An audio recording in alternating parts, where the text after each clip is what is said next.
Welcome. I'd just like to introduce Peter Appleford, who is our current incident controller for the tomato response. Firstly, Peter will just provide us with an update, a response update, including information regarding market access. We then have Nick, which I'm sure all of you are familiar with. Poor Nick's been everywhere. As the face of the response.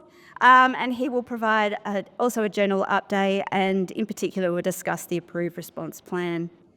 As I was saying before, you guys have got lots of challenges going on for you at the moment, so we've also asked Con to come along. Con is a general manager for the fruit fly response, and he'll just provide some general updates of that response and some information that will help you to deal with it.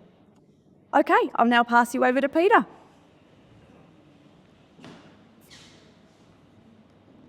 Thanks, Tasha. So I'll just give you a bit of background and update on where things are at, and then Nick will get into some of the response issues. Feel free to ask me questions as we're going through. We'll just pass you the mic so it gets onto the video so we can hear the question on the video as well as the answer. Should I put my glasses on? Yep, that's all right. Okay, so a bit of a history journey. August 24th was the first time the disease had been confirmed in Australia. That was in South Australia. It's agreed to be an emergency pest plant under the Emergency Plant Pest Response Deed. There's 40 plant diseases and pests on that list, and this is one of those. After working with other jurisdictions, it was deemed it was technically feasible to eradicate it, so it was eradicatable, but it was also cost-effective to do so. So that was a significant point in the response. And then we work with the jurisdictions to get a national, agreed national eradication response plan in place, and that happened on the 21st of November. With a lot of these responses, we've never had the disease before, so you get starting really at ground zero, and then you're sort of building up to get all the jurisdictions to understand and agree how you're going to deal with it on the way through. So it was a significant piece of work. As I said, it's part of it's one of the priorities on the pest group for plants, plant pest groups. As you can see, it's got significant industries, and we don't want those impacted by these diseases. I know the impact here is quite severe in the response, but you've got the whole of Australia. If it gets across Australia, you have this impact across a $900 million industry that we're trying to prevent, and the other states want us to prevent. Situation, 5th of August, we're made aware of a positive result. We collected samples, we notified the Commonwealth, which is our legislative responsibility. We stood up the incident management team. That's really the response team. So we have technical advisors, we have policy advisors, we have people to negotiate with the Commonwealth, and there's a group of people that do all the operational work, so do the sampling, organise the testing, get results out, all those sort of things. That's what the IMT does. On the 14th of August, the 2 properties were confirmed, and the 30th of August, there's a third trace property that came up positive. Oops.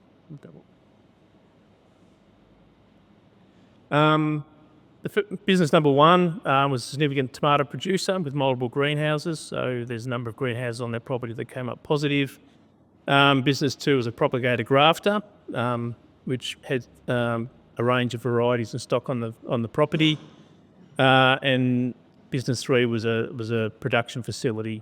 So we've worked on that. I think the key there is that they're the infected premises at the moment. The initial work that was done was really to identify where the disease may have come from, where it may have gone to, ran up all those properties, put control orders on where we knew the disease was, so it couldn't be spread off those properties through the movement of materials and people, etc. And then test all these other ones to show the rest of the country that's isolated just to these 3 places. There's a lot of work done there. You can see there that there's 10,000 samples, at least 6,000 of those were just wrapping up these trace properties just to be able to prove that we don't have it in other parts of the state on the way through. And that was the initial pulse of sampling. And with only the 2 labs both in a state, it took us a while to get through all those. With the market access samples, so far we've had about 6,000, sorry, there we go. We've cleared 35 properties overall, partially or in full, to trade with WA and Queensland. 35 are fully cleared, 2 are partial. We've taken 6,000 market access samples. It was 10 businesses waiting for clearance. It's down to 8. We've cleared 2 more today. And there's about 1,600 samples still pending. At the moment, we're getting through about 200 samples per day. And some of those are resampled. So the labs, they went to interstate labs who aren't processing them quickly, so we agreed with the grower that we go and resample those properties, and then we can get them through our system quicker than the interstate labs. We can get them the results quicker. So that was just a bit of a fail-safe, really, to try to get those results to them. I think overall it's about 148 greenhouses have been cleared for trade now. So you can still see there's a bit of a backlog, which is getting smaller. We've only had 1 sampling in the second half this week, I think, and we've got 2 planned for early next week at this stage.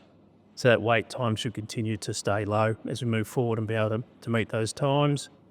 Noting that the labs will be shut on the main days over the break. It'll be open not on the holidays. So you just need to make sure people are aware and give us notification as soon as you can if you need your property sampled. And we really want to get the message out that out of all those market access samples, there's been no positives. So no one as part of the market access process has come up positive and had to take any action in regard to their farm. So if you want to trade and you haven't got sampled, if you want to go in WA and Queensland, don't be shy and fearful of getting that negative result, because we just haven't got any yet. And we're pretty confident, as confident as we can be, that we've rounded it up at those three properties at this point in time. I think it's over to you, Nick. Thanks, Peter.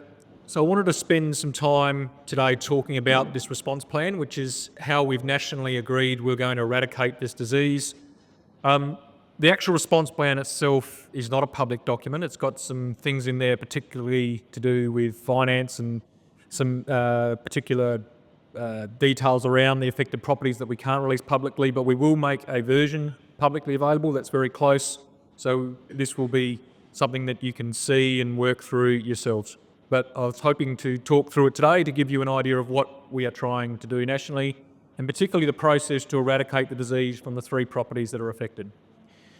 So our aim is pretty clear. We are aiming to eradicate the disease from Australia and demonstrate proof of freedom. We're hoping to do that by the end of next year. Eradication will be achieved when all the crops that are infected have been removed, all the infected glasshouses have been disinfected, new crops have been planted and sampled for 12 months. So the bold writing at the bottom there, though, is important. We've agreed nationally through this response plan that businesses can return to trade while we're approving freedom. You look at the level of confidence we get out of the sampling regime that we're applying, we're actually getting a high level of confidence by sampling these crops during proof of freedoms, and certainly enough confidence to be able to trade those crops.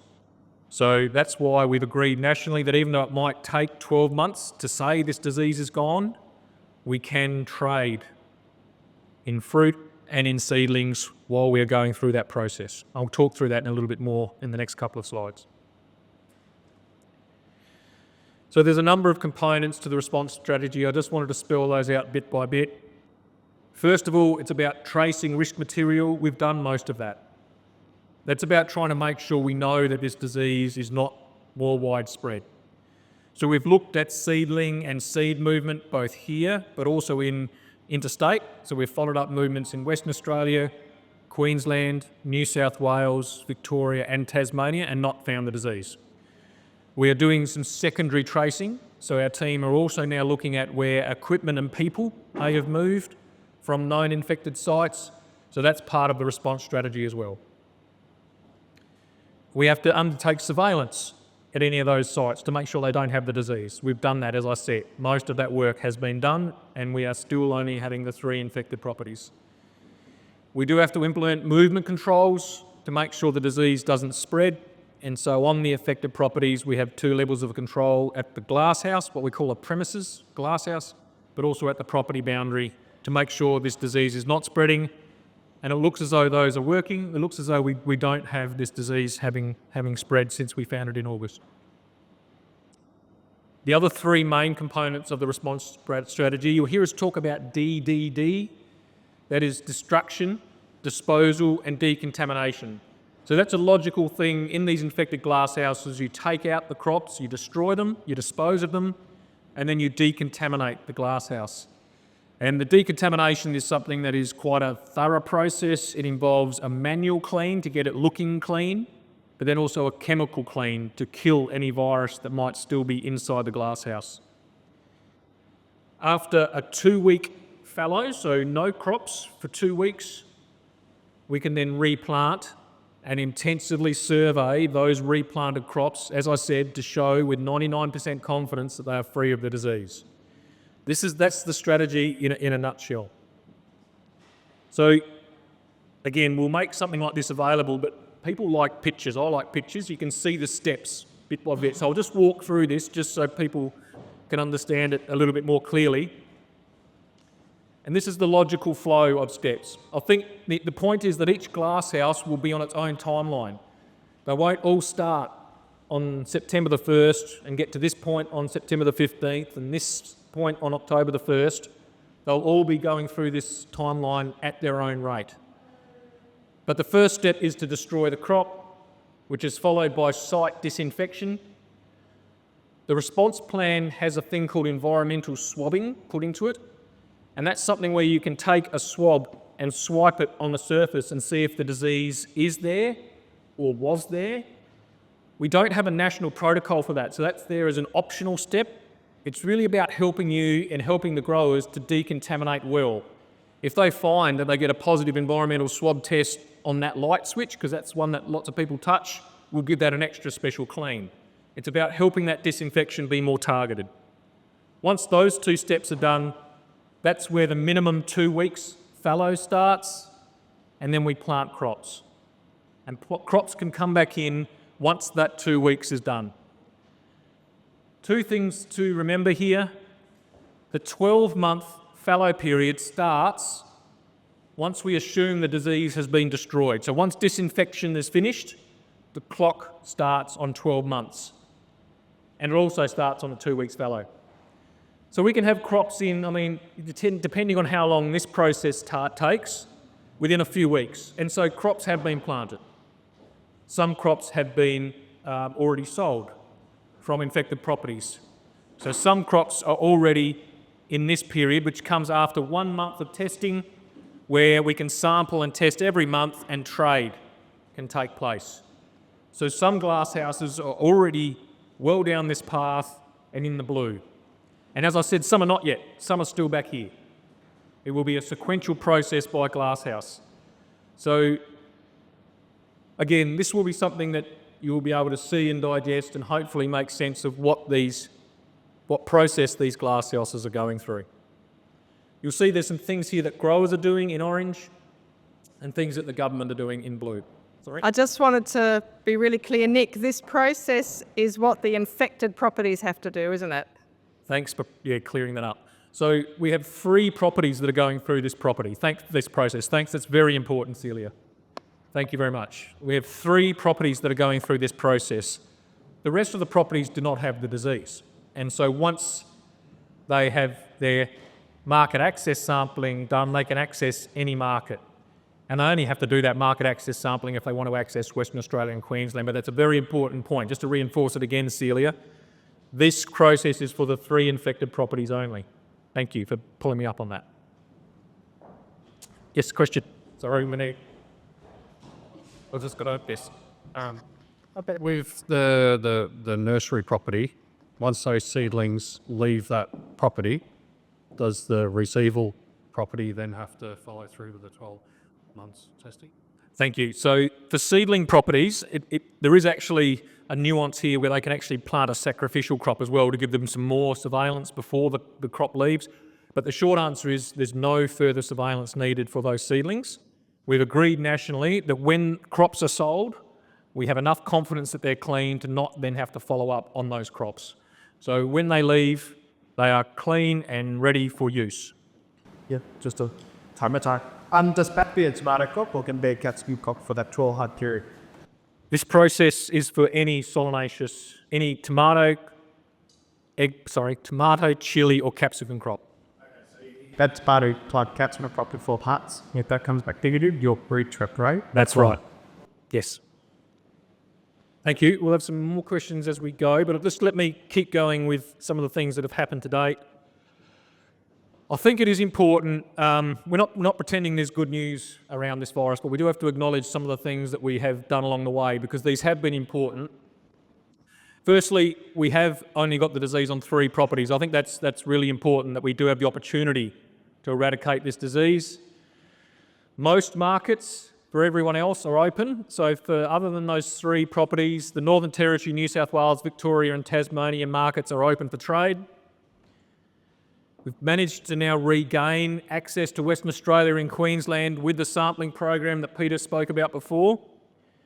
We're continuing to talk to them about that, but we do have access through a sampling program at the moment. And we have our own testing laboratory, which are doing those 1,000 or so samples a week, so we aren't reliant on the interstate labs as we were 3 or 4 months ago. I think it's important to note that now we do have a pathway back to trade for the 3 infected properties, and this was something that took quite a bit of negotiation nationally, particularly around treating all the glasshouses as separate units. And that was something that we had to consider nationally and agree on. And of course, we've also established a state government task force to minimise the impact on business and their employees. Just a couple more slides before we have it open for questions. Our current focus is obviously to oversee that DDD, that process for those 3 infected properties to get the disease eradicated and get them back to trade. As I said, glasshouses are already selling produce under that protocol, but there'll be more to come over the next few weeks. And then we have the Proof of Freedom program. So what I didn't say before was every glasshouse with a tomato or capsicum crop in it gets tested every month for the next 12 months. So a really intensive sampling program to make sure the disease is gone. Separate to that, we'll continue to do the market access sampling so that everyone else can continue to trade with Western Australia and Queensland. We will look to still continue to increase our testing capacity within our own lab and prioritise those that are of the highest priority. We'll be transitioning from what within PIRSA has been an emergency response, where we have our incident team running through a 2-week roster. Some of you would have seen new faces through our 2-week roster during the emergency response, to a 12-month response program to give a bit of continuity and a bit of stability to the team. So we have hopefully the same faces working on this program over the next 12 months. And we'll continue to try to address any industry concerns. We had our meeting of our grower reference group this week where we talked particularly about market access. All right, thank you. Thanks, Nick. Quick introduction again. I'm General Manager for the Fruit Fly Response. I'm actually based in the Riverland. I just want to be clear before I start separating what you need to do to move fruit around for the tomato virus and what we need to do for fruit fly. So we've had restrictions for fruit fly since the 5th of March last year. And currently we're due to lift the restrictions we got in place on the 6th of March this year. So we're looking at a full 12 months we've been dealing with this. And I know a lot of you have been moving fruit under the treatments that we got open for fruit fly. But I thought today would be a good idea with the gathering here just to do a bit of a refresher for everyone. So most states, as we say on the 3rd dot point, don't require anything for fruit fly. Now they're called non-sensitive states. And in this case, we're talking Queensland, New South Wales, Victoria, ACT. So all the big markets on the eastern states, they've got fruit fly, it's endemic. You don't need to do anything to send there. The sensitive markets are Tasmania, Western Australia in particular for everyone in the room, and actually South Australia as well. We don't have an established population in South Australia. We still treat our state as fruit fly free. So those 3 states will need some sort of treatment. But again, just for back to the start, how do we declare an outbreak? Well, the one in Salisbury North last year was declared when we found 6 flies over a 2-week period. It was within the 2 weeks, within a kilometre. So I met that first trigger of trapping 5 male flies within a kilometre within a 2-week period. The other way of us declaring an outbreak is if we find a gravid female, so a female that's egg bearing, or we find larvae, which is actually the fruit fly cycle started. So we know there's fruit fly there. And this is what an outbreak zone looks like. So on the left, just to blow it out a bit, in the middle is the 200 metre zone. That's where we find the fruit fly. And then we broaden out to the red zone, which is a 1.5 kilometre diameter circle. And then the yellow zone is where most of this area is in, which is a 15 kilometre circle. Now, these things are drawn on nationally agreed or internationally agreed protocols. And this is what's allowed us to trade for many years, both interstate and export markets, is having this agreed model of when we declare an outbreak. This is what it looks like. This is actually the map of the Salisbury North outbreak. So the red bit is Salisbury North, and up the top here, I think Lewiston is where it finishes up the top, is the 15 kilometre zone. But that website's really handy, fruitfly.sa.gov.au. The map's there, it's live. You can punch in your actual address and see if you're in that yellow zone, and have a look at where the boundaries of the red zone is as well. So really useful website for everybody. So the treatment options, fumigation, and I know a lot of you have been doing it. Fumigation will allow you to access the rest of South Australia and Western Australia, and Tasmania. If you want to sell just into South Australia, the bottom one is called a CA33. CA stands for Compliance Arrangement. So I'll delve into that in the next couple of slides and explain that a bit more. And irradiation, unfortunately, we don't have a commercial radiator in South Australia, but it is an approved treatment for these things that other states accept. So fumigation and compliance arrangement are the two key tools we're using to help people keep moving their fruit. So CA33 is a compliance arrangement. It was originally set up for organic production, but it's really suited to what we're growing out in the Northern Adelaide Plains. Covers all host fruit within the 15 kilometre suspension area. It allows movement under a compliance arrangement like this back into SA to the produce market. It won't allow your fruit to come back into the Riverland though, because the Riverland still has a pest-free area placed there. And I'll just touch on quickly, there's two parts to a CA33. One is for just a grower, but if you're also a packer, there's a part A and a part B. If you're just a grower, part A is the most important section for you. And how does it work? So initially get in touch with our market access team, and I'll put the email at the last slide. And again, it's a really critical email for this type of work. So an application goes to PIRSA. You'll be contacted by our market access team. You'll get an initial audit. Once you've had that initial audit, you can start your program. It's a 6-week program before you are then able to sell under it. The 6 weeks is pretty straightforward. We'll come out and put a couple of traps on your property. We'll monitor those traps. We ask you to do an organic bait for 6 weeks, and it's once a week.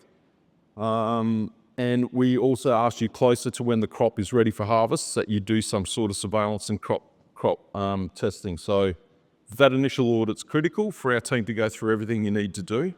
So what happens within 4 weeks of you starting that initial audit, they'll come out and make sure that you're on track. And if everything's going fine after 6 weeks, they'll come out and do the final one and you're accredited. You can sell under the compliance arrangement 33, CA33. Plenty of support. The Hort Centre's just down the road.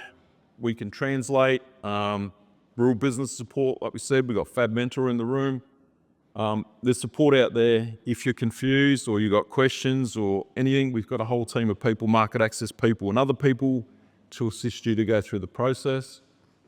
And again, the most critical thing, that email there, if you're interested in doing the compliance arrangement, or you have other questions around how you move fruit around with fruit fly, that's a specific email we've set up for Salisbury market access, separate to the tomato virus, just about fruit flies. So again, keep that one handy. All this information is on our fruitfly.sa.gov.au website, and we update that map daily. And happy to take any questions now or just open the floor up to everyone. Before we start. I'm not sure that's good. Before we start, I just wanted to bring to your attention, we have put together a very simple, easy to read, one-page diagram, which does set out the requirements for each state for both fruit fly and the tomato virus. So these are up the front here. If you not quite sure what you need to do, this is a quick, easy reference. Okay, do you want to start with some questions? If you've got a question, just raise your hand. I would like to ask some question regarding to the market access. My property was clear last in 10th of December, and I'm not sure how the process is going to work because my agent lodged the application instead of me because I don't know in the application there destination that I should fill up, but as a small grower I cannot do that. So I asked my agent, and then my property was clear. I sent my crop to the agent, and they come to inspect only one time, and the rest they said they send to the warehouse. They come to inspect in warehouse. Last meeting online, I asked, can my agent use my certificate to trade to Queensland? He said no, but at this point, I'm doubt whether they can use my certificate to us or not, because all the crop in the warehouse, and can you recognize which one is mine, which one is the other? So what is the clear process of this? Thank you. It's a tricky one to answer because it sounds like it's a very unique one for your situation. But if you have a greenhouse now that is cleared and has its clean certificate for tomato virus, we can issue you with a certificate which your agent can use to sell to Queensland. So I cannot get the certificate because I try to get the certificate so I can trade with other agent too in order to get a competitive price. But the price they give me is the local price. It's not Queensland price. Yeah. And the PIRSA said they are not contacting to me because they contact to the agent who lodged the application for. But the property is my property, and I don't have right to get it. Yeah, perhaps there's something we can talk about. They sound like a very specific one for you. We can't negotiate price for Queensland. Yeah, I understand that. That's why. But we can give you a certificate to say that that can be sold to Queensland. Yeah, that's why I try to get the certificate so I can get competitive price. But your guy said no. Perhaps our very talk after on its specific details. We'd have to sit down and look at your specific glasshouse, I think. So since the 30th of August up to now, you clear 35 properties clear after the test. It's all positive. We've cleared 35 since the market arrangements came in for WA and Queensland. Right. So it's probably about 8 weeks ago. Right. So it's in the last 8 weeks we've cleared that many properties. So you're collecting more than 6,000 samples. Right. Yeah. How long it takes to do that? Do you know how many property, how many farm in Virginia? How long would you take to clear everybody to get a clear, healthy fruit that can go? Yeah, so we have to take the 300 leaves, which is 30 samples per greenhouse. Yeah. So,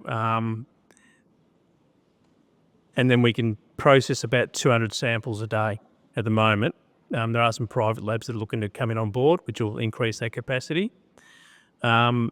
So what we're going to do shortly, particularly as we come back to replanting the new crops, because they're going to have to get tested again, is put out a survey to growers and find out who's interested in going into Queensland or WA. And then we'll start working with the industry to plan how we're going to meet those timelines and get all that organised. So at the moment, we're down to about an 8 to 10 day wait in the labs. But if we had to sample 20 properties the first week in January, then that's potentially going to be another 1,000 samples that's going to take us time to get through. Do you realize that a lot of small growers here, they don't send the produce direct to the market of WA market or Queensland market. They all rely on the merchant, the agent here, right? So while are they waiting to get the result, they probably finish their crop. Everybody try to get a good dollars for what they earn. They do very hard work here, right? So this situation here, if you don't clear out or work it fast, it will be cause a traumatic financial for the grower here. Did you know that? Yep. Right. That's why we've worked really hard to get that testing results time down, and we're still working to get more capacity so we can get it down as short as possible. There's two challenges. One is the ability, the number of tests we can get through a day at the moment. The other one is that WA and Queensland have said it's got to be sampled within 10 days of picking. And we've been trying to get them to extend that out so we can actually get the results back to you before you have to pick your crop. You are testing 35 property and 33 is clear. Could you just conclude at a certain percentage of the sample of the farm of the property you're testing, if that over 50% or 60% or 80% of the sample you've been collect, would you clear that on media? No, we're not allowed to. So the others, We are using the word of outbreak in this region. Right, outbreak is mean everywhere. Every property they should carry that virus, just like COVID. so what we're trying to do is we're trying to convince the other states that apart from those three properties, the rest of the state's clear, so we don't have to do any market access sampling. WA and Queensland aren't accepting that. So all these things are driven by WA and Queensland. So if they change the rules, then we can change the sampling rate. But at the moment they've said we need 300 leaves or 30 samples per greenhouse with no detections to clear that greenhouse, and they've set the rule. We can't do anything but wait until we've got all those negative results to clear you, because if we start doing that, then they'll not accept their product anymore. So the rules are set by them, and I know it's a huge impact on the industry, and we're trying to get them to change them. But at the moment, that's what it is. So the only response we can do is increase the ability to get the samples through the system. Yeah. That's all we can do. Now, I think in the point of you looking at, it's not just for the grower here, but it's also costing the state on tax, on economic of the state as well, right? So I think if this is not going any better or any faster for this grower, we should have another word in the parliament hell or something to get all these growers out of trouble. I know a lot of the grower here under a lot of pressure. It's not just a pressure, but depression.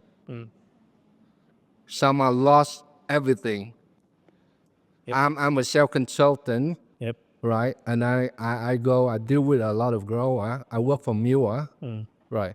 And I see the strategy that happen to our grower here. Yep. I just wanna, you see, I work around as you're collecting your history, your sample, you're testing everything. You should have a word with other states, say this is how clear we are. I can You guarantee. just have to stand up though. I can guarantee we're doing that on a daily basis. We're constantly getting more data. We're constantly telling them we've got negatives. We're trying to convince them to ease their sampling requirements, but at the moment they're not budging. And we can't make them budge. South Australia's one state in the federation. They make their own rules. Yeah, look, obviously it's a concern to the to all growers here, but at the same token, we're captured by a national philosophy and policy, and all we can do is promote greater testing labs and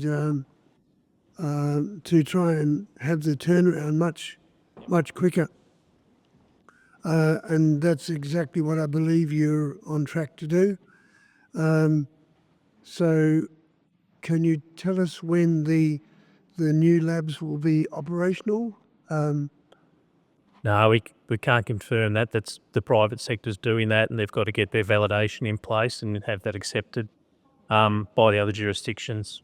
So I know some of them are aiming to have it up early next year, January, February, but we can't commit to those timelines on their behalf. Yeah. Well, obviously you've got to go through certain protocols to get there. But yeah, look, you know, every day the growers are, you know, they're missing out. So while we can sell to the Sydney, Melbourne, and Adelaide markets, Perth and Brisbane are an issue, and I know that you're advocating for them to release. Yeah. I hear exactly what you're saying. We're hearing it often. I don't disagree with you at all. I hear exactly what you're saying, and this is not the best situation. We understand that. We're trying our best to work our way through to a better situation every day. And as Peter said, we can't open the floodgates to Queensland and WA. We'd love to. We're telling them that they should take the fruit. We think the risk is low, but at the end of the day, it's their decision. So we will talk to them. We continue to talk to them. I spoke to Western Australia this morning about trying to get the 10 days back to a much longer version, but they're not willing to go there at the moment. So we do listen, and we are hearing what you're saying, and we understand that people are hurting as a result of not accessing WA and Queensland. I hear that and I acknowledge that. We're trying very hard, but some of these things are out of our control. We just continue to try as best we can. So just to add to that too, it's not a negotiation with those states. It's not like we're making a deal. We don't negotiate. We're advocating. We are proving that we are testing a lot of sample, a lot of properties at this moment, and you look at it, it almost like 35 property is clear. Since we have only 3, and thanks to your good work, right? You're isolated, you're quarantined, you do a very good job, so that not spreading out. So at least on media, they would not say an outbreak in this region. Yeah, I understand you. Message you there. Yep. Sorry. Just wondering, with the tests for Queensland and WA, does there have to be a qPCR? Is that their requirement? So the strip test doesn't work? They're not willing to accept that? The strip test isn't sensitive enough. There's 2 issues with the strip test. Is one, it's got a reasonable amount of cross-reactivity. So you might actually get a positive for a range of different viruses that aren't that virus. And the other one is that its sensitivity, don't quote me, I think it's 10-fold less than the qPCR test. So at this point in time, they're not prepared to accept the strip test. Yeah, I mean, from what I understand is a negative strip test is negative. Only if it's positive that it's a positive response. No, we went through that with one of the experts from Queensland in one of our meetings with some of the other growers the other week, and their advice was they will use it to detect a positive but won't use it to clear a negative. In short, I think as Peter was saying, the strip test is not as sensitive, so it can show a negative, but it's not sensitive enough to find the disease as the qPCR would. Yeah, no, Yeah. So you think that it will be until the end of next year that you think you eradicate the virus? So nationally, it's been agreed that we need 12 months of tests to show the disease is gone. So we are locked into a 12-month program of testing. The disease may well be eradicated before that time, and we prove that it's gone over 12 months. So what will it take for WA and Queensland to say that you have eradicated it? That's for Western Australia and Queensland. We can't speak for them. They've certainly agreed that after 12 months we can eradicate, but we strongly want them to agree before then that the disease is... So the question with Western Australia and Queensland isn't so much the 3 properties and when it might be eradicated. It's agreeing that the rest of South Australia doesn't have the disease. It's a slightly different question, and I think we have as you said, thousands of tests now to show the disease is not in the rest of South Australia, but Queensland and Western Australia need to make that decision for themselves, and at the moment they haven't agreed. So they still require sampling. So they can potentially drag this on for years. Well, they won't be able to drag this on beyond the eradication date, no. And I don't think they're dragging it on. And I think, as I said, there's two different things. It's eradicating where it is and proving the rest of the state is clean. So, well, another question is, so when they are in their peak season, they want to dump their stuff onto us as well, yes? So can we get the government to go, well, you know, do a promotion, say maybe not, and just buy SA stuff? Because their peak season's coming around the corner and they will dump everything on here. We'll certainly promote Can we buying do that? SA stuff. You would have seen some work in the media, I think it was yesterday, saying buy local, buy local, buy Yeah, local but that's tomatoes. the first time in, 6 months or 4 months that they've actually done it. They should have done that ages ago. They should have gone, well, we've got this virus in SA. Please don't buy interstate produce. Buy SA goods to support your farmers. So, it's a little bit late. I hear what you're saying, but I also know, because I've had to do a lot of the media, we've been saying from the beginning, eat tomatoes. They are good to eat. They are safe to eat. That's a message we've been pushing from day one. Yeah, I tell everyone that. It's still edible, but we don't have the disease. It's hard. I guess from the properties that have been infected, have you ever physically seen like leaf samples or fruit that's shown the symptoms, or is it all just through the testing? I think it's a question for our sampling teams, but I think in large, no. We haven't seen a lot of virus on fruit. We haven't seen mottling on fruit. It largely hasn't been. We haven't seen, well, it's hard to see because there's other symptoms, as you would all know, that are similar to this on leaves. But what is obvious, I think, is that even on the infected properties, we have a relatively low incidence of this virus. We don't have it rampant across glasshouses where it is destroying crops, and that's a good thing. It looks as though this disease has been found relatively quickly before it's got to that stage. Okay, yep. Next question, worst case scenario. Let's say we get a false positive in the next 12 months. I'm going to say false positive. Does that then reset us back to another 12 months of sampling, or what does that look like? Like, do you have a contingency plan for that? A false positive wouldn't, but if we do get a positive result, then that 12-month test would start from the last positive result when that decontamination process is completed on the last positive glasshouse. Okay. I think, again, if we get a fair way down that path, we'd probably do a sequencing on that anyway, just to confirm that the result is a positive result. But once you've done the sequencing on the first 3 properties, there's no point in sequencing all the other positive samples because they're already infected. And also to show that it's not a new introduction. Yeah, Cecilia, thanks. Nick, just in terms of the laboratory capacity, are you at peak at the moment, or is there the ability to surge up to, you said that you're doing 200 samples a day currently, and obviously stopping for public holidays. Is that the max that you can do through the 24 hours in wait, or is there the capacity to surge up, and is there a plan to surge up if and when it's required, if you have all the properties coming in? Yeah, we're working with the lab to work on how we can do that. The initial constraint in that has been various experts in the process. There's only a couple of those, so you can't work them 24 hours a day. So we're building that up at the moment and working with the labs to try to maximise the amount of sampling we can do. The only thing I'd add, Nicola, is that we met with growers just earlier this week. It looks as though we are through the current surge for the current crop. There will be more requests coming, I'm sure, but the current surge, the next surge will be March, and so we have to learn from what we've just been through to flatten that line as much as we can for the March crop. And so we're working on the March crop now to be ready for that. Yeah, so you took time to get where to be able to surge up in March. Full stop. Yeah. Right.